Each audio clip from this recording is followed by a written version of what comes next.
salita sa mga residente. Kaya hindi mo talaga patayin yun.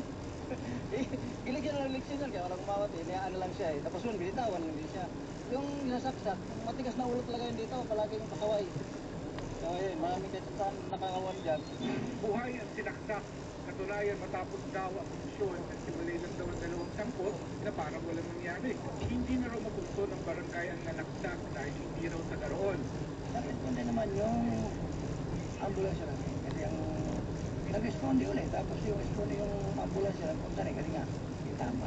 So ayaw magpadala sa hospital ito.